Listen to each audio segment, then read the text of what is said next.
Hoje nós temos a ceia e eu quero ministrar uma palavra sobre o sangue. É importante que eu e você tenhamos revelação e entendimento do que é a ceia, por que nós ceiamos, né? Ceiamos, é a ceia do Senhor. Queria que você abrisse a sua Bíblia ou acompanhasse aqui conosco, lá no livro de Hebreus, capítulo 12. Verso 24, olha o que a Bíblia diz, Hebreus 12, 24. E a Jesus, o mediador da nova aliança, e ao sangue da aspersão que fala, coisas superiores ao que fala o próprio Abel. Tende cuidado, não recuseis ao que fala. Olha que interessante, a Bíblia diz que o sangue, isso que não é o sangue, é só um símbolo, mas o sangue fala. E a Bíblia fala de dois tipos de sangue, ou de duas pessoas que o sangue falou. Lá em Gênesis 4, nós temos a história de Caim. Né, os irmãos conhecem bem. Caim e Abel, certo dia, foram no culto. E no momento do dízimo da oferta, cada um fez uma oferta ao Senhor. Caim entregou do melhor do fruto da terra. E Abel entregou das primícias do seu rebanho.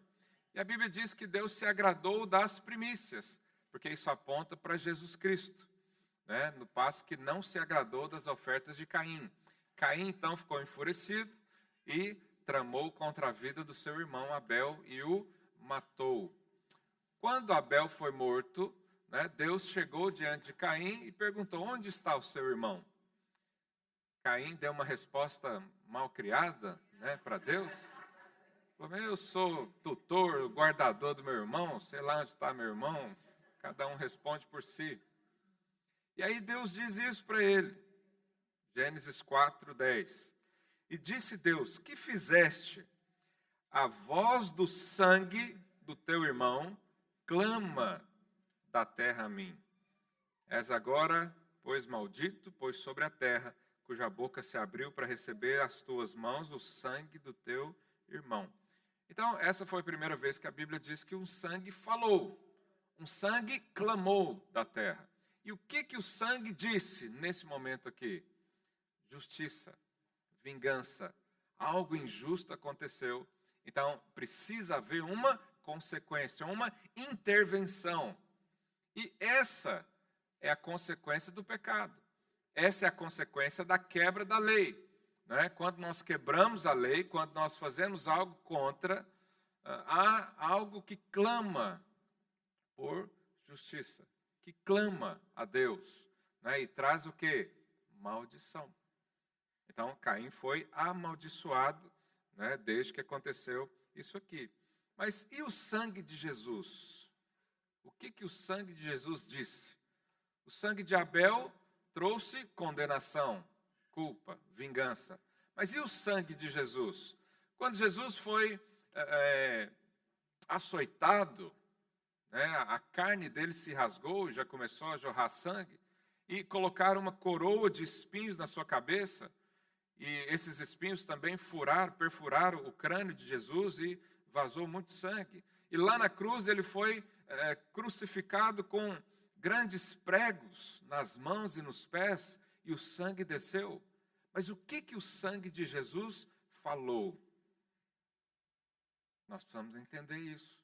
Porque o escritor de Hebreus diz que o sangue de Jesus fala mais alto ou mais importante do que o sangue de Abel. E o que Jesus disse então?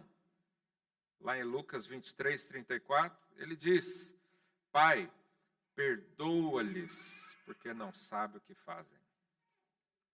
Então, por um lado, o sangue de Abel clamou por justiça. Trouxe consequência na condenação, a maldição. Mas, por outro lado, o sangue de Jesus disse o quê? Os seus pecados estão perdoados. Os seus pecados estão perdoados.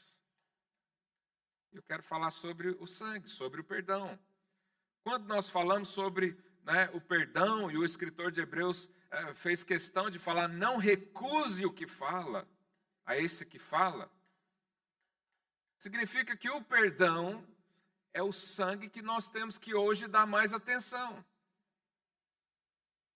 E é evidente que quando nós pregamos sobre o perdão dos pecados, muita gente, principalmente quem já se converteu há muito tempo, automaticamente pensa que isso é uma mensagem para novo convertido, é uma mensagem para ímpio.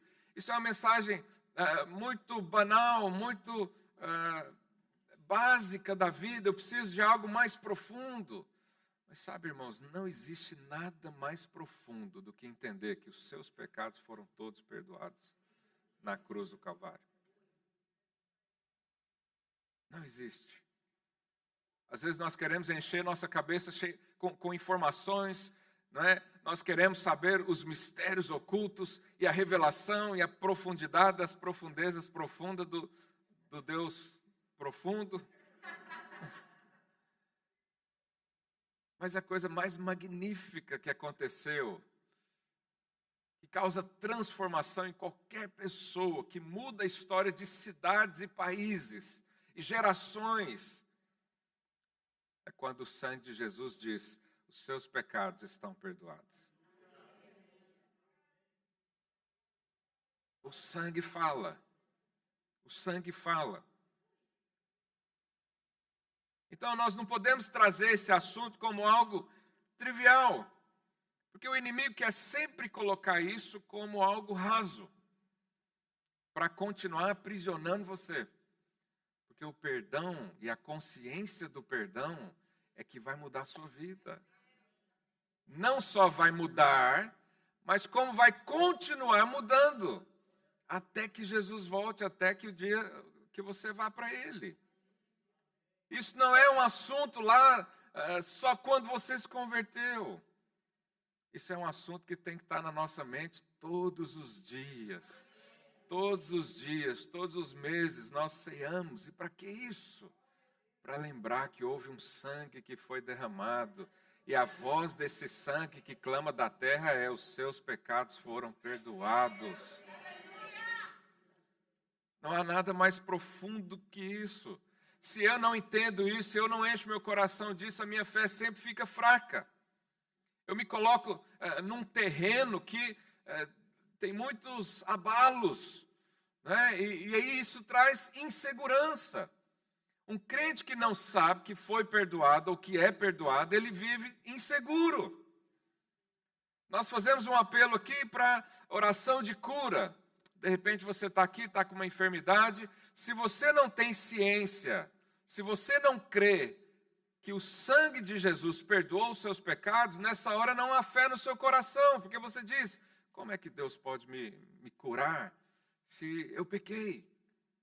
Uma vez ao orar com uma senhora, estava com cancro no pulmão, eu falei: você crê que Deus pode te curar? Ela falou: mas como que Deus vai me curar se eu decidi fumar a vida inteira?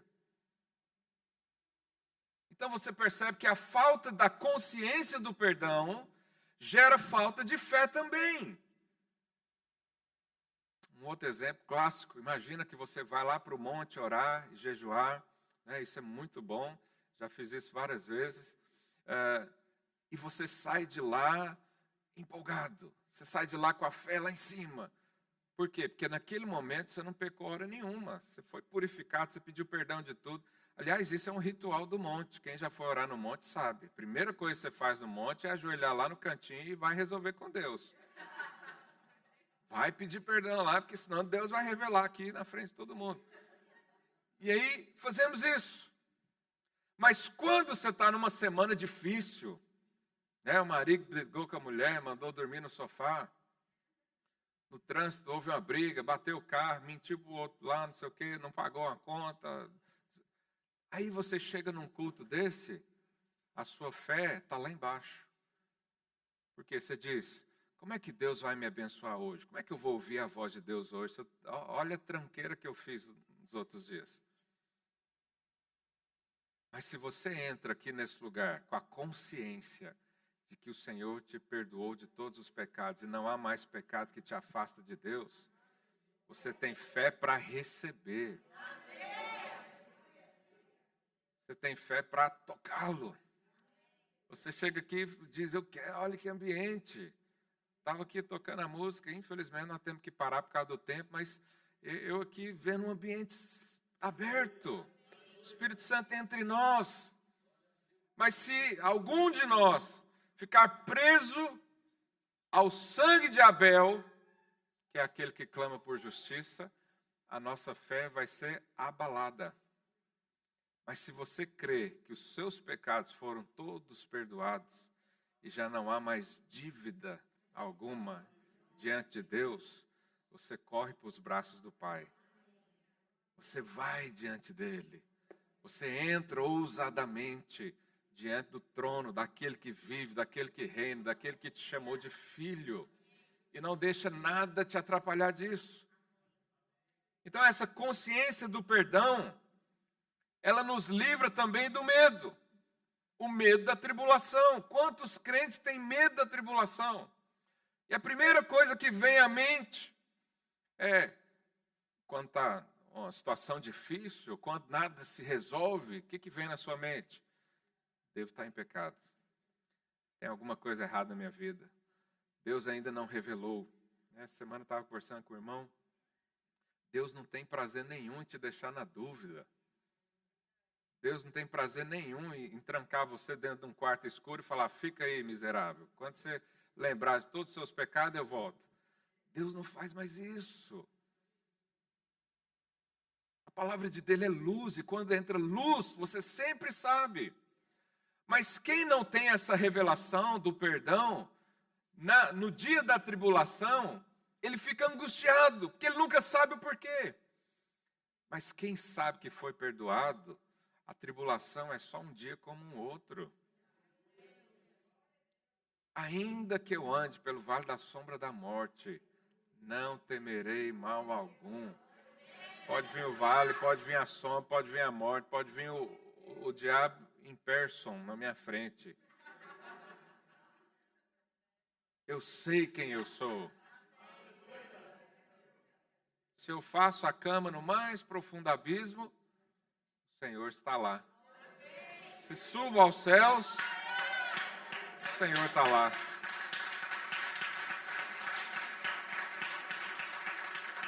Mas quem é que tem essa fé? Quem crê que os seus pecados foram perdoados.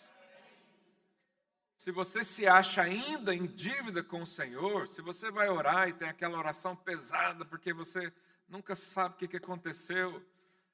Quando eu era jovem, eu ia pedir perdão para o Senhor, pedia perdão por todos os pecados que eu lembrava. Os que eu não lembrava, eu falava, Deus, o Senhor sabe. Isso é uma vida angustiante, porque está dando atenção ao sangue de Abel. E lá em Hebreus diz, o sangue de Jesus é superior, fala mais alto, deve falar mais alto na minha vida e na sua vida. E isso traz consequências. Consequências boas. Quem tem a ciência do perdão, ele tem mais fé. Ele tem mais fé. Sabe, a fonte de todas as coisas que nós recebemos de Deus é o perdão. Se nós não temos isso, não vamos receber. Os irmãos conhecem a história de um paralítico que estava no leito, os seus amigos foram levar até Jesus e a casa estava muito cheia e eles descobriram o telhado, colocaram o paralítico lá. O que Jesus falou para o paralítico? Os teus pecados foram perdoados. Mas o paralítico foi lá para receber uma palavra de cura. Só que lá em Deuteronômio 28, quando você vê sobre as bênçãos do Senhor, só podia ser abençoado quem obedecesse. Não é isso que diz lá em Deuteronômio 28, não vai dar tempo de eu ler. Se atentamente ouvir a voz do Senhor, teu Deus, tendo cuidado de guardar todos os mandamentos, então a bênção vem sobre você. Mas se não obedecesse, viria maldição. E a maldição se resume em pobreza, doença e morte. pobreza e doença era tudo que aquele paralítico tinha. Então, o que ele ouviu a vida toda? Alguém pecou, ou você pecou, por isso que você está nessa cama aí. Não tem como você ser abençoado. Porque há problema na sua vida, há pecado na sua vida. Qual que foi a primeira coisa que Jesus falou para ele? Os seus pecados foram perdoados. E depois disso, Jesus falou para ele o quê? Levanta e anda. Mas ele só podia receber a bênção se cresce no perdão. Sem o perdão, não há bênção. Se eu não recebo perdão da parte de Deus, não posso desfrutar das bênçãos do Senhor. Mas o perdão também gera outras coisas. Gera amor. O nosso amor a Deus depende do quão fomos perdoados. Do quanto fomos perdoados. Você conhece aquela história onde Pedro vai na casa de um fariseu e chega uma mulher e derrama aquele perfume caríssimo aos pés de Jesus e começa a lavar, né? O fariseu olha e pensa, se esse homem fosse profeta, ele saberia que ela era uma pecadora, né? Porque essa mulher ou era Maria Madalena, a prostituta, ou era aquela mulher que foi livre do apedrejamento, né? Do adultério, foi uma delas, a Bíblia não deixa muito claro. E Jesus diz algo para o fariseu. Ele fala, imagina que alguém, né, deve 50 euros para um credor. E o outro deve 500 euros. E os dois não têm como pagar. E o credor perdoa a dívida dos dois. Quem vai amar mais? E o fariseu disse o quê? Quem foi mais perdoado. E aí Jesus olha para aquela mulher e fala o que para ela? Você vai ser muito abençoado. Porque você tem ciência do perdão. Você foi muito mais perdoada do que o fariseu que acha que não tem pecado nenhum. Então, esse que acha que não tem pecado nenhum, para ele a vida cristã é enfadonha, é difícil.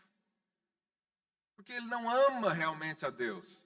Mas para aquela lá que foi livre da morte, nada é difícil para ela. Nada é caro para ela. Ela gastou ali um ano inteiro de salário só para lavar o pé de Jesus. E Jesus falou para ele, falou assim, irmão, você não me deu água para lavar as mãos, você não me recebeu com um beijo, com um ósculo, que é tradição, não é nossa. Você não fez nada. Mas essa aqui fez, porque ela sabe o quanto foi perdoada. Quanto mais noção do perdão nós temos, mais conseguimos amar a Deus. Mais conseguimos desfrutar da vida de Deus. Mais conseguimos viver com o Senhor plenamente. Há pessoas que a gente tem que mandar embora da igreja. Fala, vai embora para sua casa, porque a pessoa quer viver aqui o tempo todo. Porque ela sabe de onde veio, ela sabe o que Jesus fez na vida dela e ela quer viver para Ele o tempo todo. Ela é extravagante na sua adoração, porque ela ama Deus. Mas por que ama a Deus? Porque sabe que foi muito perdoada. Quanto mais noção de perdão há na sua vida, mais você consegue desfrutar do amor de Deus. Tanto receber da parte dele, quanto dar para ele também. Mas você sabe, a consciência do perdão também tem uma outra característica, uma outra consequência. Pedro, quando foi pregar a casa de Cornélio, né, o irmão Luiz leu aqui uma passagem sobre ele. Pedro estava falando da palavra, e eu vou ler isso aqui com você. O tempo já foi-se. Atos 10, 43. Projeta aí para mim, por favor. Então, Pedro estava lá na casa de Cornélio pregando, falando sobre Jesus. E ele diz, dele, né, de Jesus, todos os profetas dão testemunho de que por meio de seu nome, todo aquele que nele crê, recebe o quê? Remissão de pecado. Quando Pedro ensinou isso sobre o perdão, olha o que aconteceu no verso seguinte. Ainda Pedro falava essas coisas, quando caiu o Espírito Santo sobre todos os que ouviram a palavra. Quando você tem consciência do perdão, você é cheio do Espírito Santo. Deus não pode encher e transbordar alguém que está com consciência de pecado. Quem tem consciência de pecado o tempo todo, ele não desfruta do Espírito Santo como deveria. Mas quando você para avaliar, quando você declara que você é alguém perdoado, que você foi justificado por causa do sangue de Jesus, e agora a sua justiça é pela fé, e agora você recebe as bênçãos pela fé, o Espírito Santo vem e toma toda a sua vida. Lá em Gálatas, capítulo 4, Paulo fala isso para aqueles irmãos. Fala, vocês receberam o Espírito como? Pela fé. Mas por que houve fé? Porque você creu que Jesus perdoou os seus pecados. Quem não entende isso, ele não desfruta do todo de Deus. E aí ele fica sempre um crente fraco, instável. Toda hora cai, todo ano não resolve, não amadurece, não cresce. Né? Por quê? Porque não entendeu o que é o sangue. E aí nós, habitualmente, fazemos a ceia todos os meses, ao primeiro domingo. E, eventualmente, nós vemos um irmão ou outro não tomando a ceia. Eu, quando era pequeno, eu vim, as minhas raízes cristãs da família eram de igrejas mais tradicionais. E no dia da ceia, era um dia onde era considerado honroso e bonito rejeitar a ceia. Alguém é dessa época aí? Então o irmãozinho passava com a ceia, aí o outro fazia uma pose de sério e falava assim, hoje não. Todo mundo olhava, uau, que sabedoria. Mas por que ele rejeitou a ceia? Porque ele estava olhando para ele mesmo. Ele estava lembrando do sangue de quem? De Abel. Não é o sangue de Jesus, porque o sangue de Jesus diz, os seus pecados estão perdoados. Então nós fazemos a ceia, tomamos a ceia, não para lembrar de quem nós éramos. Não é essa a intenção da ceia. Jesus disse o quê? Lembra de mim. Lembra da minha obra, lembra do meu sangue. E o meu sangue diz, você foi purificado, você foi justificado. Você agora anda em novidade de vida.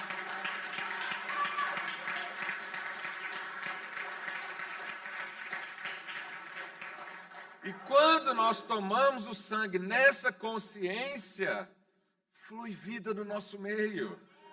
O sangue não te condena mais, o sangue te lavou, te limpou, te purificou, te deu um novo ADN celestial, colocou o velho homem para morrer.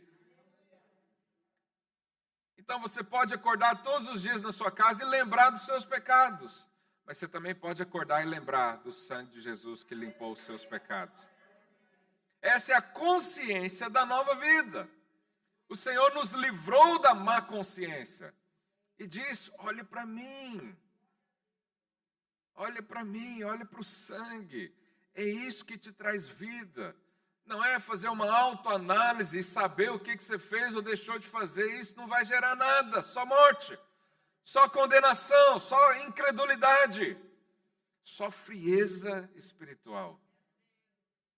Essa semana muitas pessoas me fizeram perguntas sobre ansiedade e sabe, o que mais um pastor recebe é pergunta. As pessoas perguntam tudo. Mas sobre essa questão da ansiedade, por exemplo, é porque a fé não está baseada no sangue, mas está baseada no seu comportamento. Se a sua fé é baseada no seu comportamento, o que você fez ou deixou de fazer, e isso implica diretamente, né, na sua fé, você está andando no sangue da velha aliança, que é o sangue da condenação, que é o sangue do Deus vingador, que é o sangue da justiça. A qualquer momento o Senhor vem sobre você. Mas isso não é o sangue da nova aliança. Vou ler com os irmãos de novo, lá em Hebreus 12, 24. Coloque aí para mim o primeiro versículo que a gente leu. E a Jesus, os irmãos do louvor podem subir. E a Jesus, o mediador da nova aliança. E ao sangue da aspersão que fala coisas superiores ao que fala o próprio Abel. Tente cuidado, não recuseis ao que fala. Não troque o sangue de Jesus pelas acusações de Abel. Porque o sangue de Jesus é a sua realidade hoje. Essa é a sua realidade hoje. Não é quem você era, não é quem os seus pais foram. A sua vida não é necessariamente o resultado das suas decisões, mas é o resultado da sua fé. Se você crê na bênção do Senhor, você vive em novidade de vida. Mas para crer na bênção do Senhor, você precisa decidir o que você vai acreditar. Se você vai largar essa crença da velha aliança e vai assumir a nova que o Senhor te deu. E o Senhor fez uma nova aliança. Lá na nova aliança, o Senhor diz que os seus pecados, além de terem sido perdoados, Deus não se lembra. Você tem noção do que é isso? Você tem noção do tempo que nós gastamos em oração, mostrando para Deus os nossos pecados, sendo que Ele não lembra de nenhum deles? Eu não quero incentivar você a viver uma vida de pecado, porque essa não é a nova aliança. A nova aliança é a liberdade do pecado. Liberdade. Mas se nós não decidirmos isso, e não lembrarmos todos os dias, através do sangue de Jesus, nós vamos ter uma fé abalada, abalável. Qualquer tribulação tira você. Qualquer coisa que acontece, tira você do caminho. Mas hoje nós vamos tomar a ceia para relembrar que o sangue de Jesus fala. E o que ele diz é: todos os seus pecados foram perdoados na cruz. Pode viver uma vida feliz, livre. Pode ser abençoado pelo Senhor. Pode ter acesso ao trono. Pode orar e pedir herança de Deus. Pode pedir. Talvez você está aqui hoje e não tem mais fé para crer num milagre, não tem mais fé para crer numa mudança de situação, não tem mais fé para se fortalecer e crer que realmente Deus cuida de você. É bem provável que sua cabeça hoje está cheia de condenação e culpa do pecado. Mas há uma boa notícia para você nessa manhã. Todos eles foram pagos na cruz. Você não precisa mais viver acusado por causa disso. Ah, pastor, mas eu não sinto isso. Não é uma questão de sentir. É uma questão de crer. Crer corretamente. Crer no sangue de Jesus. Para a liberdade do pecado, você não pode fazer mais nada. Porque Jesus já fez tudo. Você não pode mais ser punido por causa do seu pecado.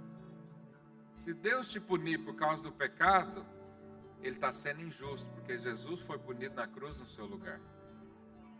E a Bíblia diz que Deus é fiel, fiel à sua palavra, fiel à sua aliança, fiel à obra do seu Filho. Então, quando nós damos créditos à obra do seu Filho, isso alegra muito o coração de Deus. E o Senhor está aqui hoje de braços abertos para você. O Senhor está aqui para abençoar a sua vida. O Senhor está aqui para dizer: este é o sangue que deve falar no seu coração. Esse é o sangue que traz sentido à sua vida. Então, enquanto cantamos, vamos distribuir os elementos da ceia. Podem distribuir rapidamente. Se você fez